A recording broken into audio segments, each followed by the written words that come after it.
Добър вечер, здравейте, приятели, аз съм Илиян Недев, намирам се в момента в Санта Крус, това е столицата на Тенерифе, Канарските острови. И искам да ви кажа много важни неща, преди да са ме убили. Първото и най-важно нещо, което трябва да запомните, че ме шпионират от тайните служби на Съединените Американски щати.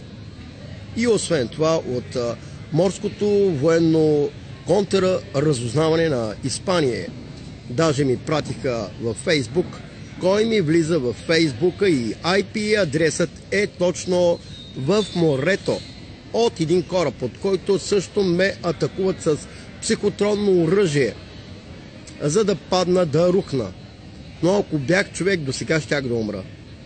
Това е второто нещо, което искам да ви кажа, че аз съм извънземен пратеник от Андромеда да спася всички земляни, защото много ви обичам.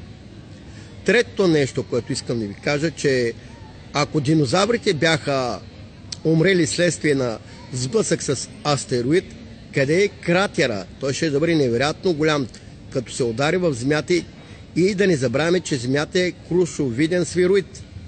Така че, и както викат по бабешки, кръгла. И как си представяте всички динозаври да измът? Но това е друга тема.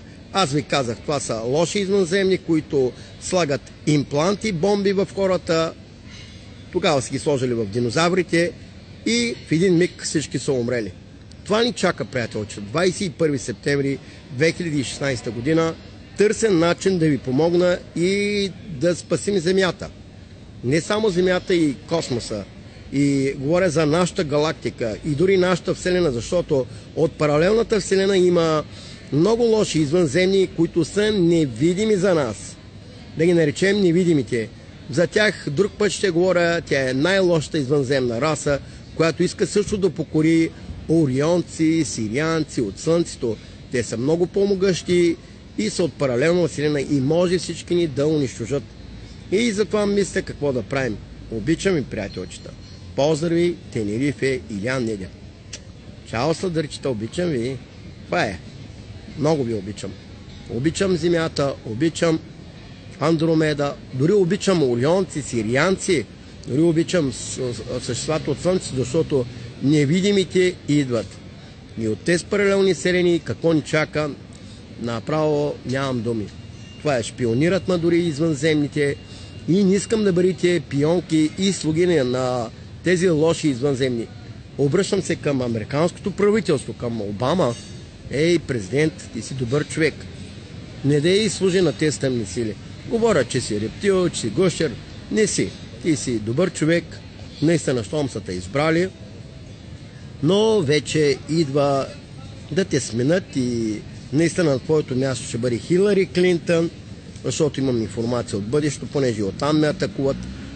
И тя ще започне Третата световна война с Русия, но това е друга тема, това е ноември месец, когато тя ще спечели изборите, което не е добре, ако доживеем и до ноември. Ако прескочим 21 септември, надявам се, че ще ми роди главата и ще дойде някаква идея от по-висшите светове, от паралелните светове. Има и по-висши същества, които ще ни помогнат, които са също невидими, но добри. Очаквам помощта от тях. Благословени бъдете всички, благословена да е нашата Вселена, галактика и светове. Обичам им, приятелчета. Аз съм миротворец Илиян. Любов, целувки и всичко добро. И най-вече здраве. Без здраве нищо не става. Обичам и, приятелчета. Прошка от всички искам и прощавам. Благословени бъдете. Обичам ви.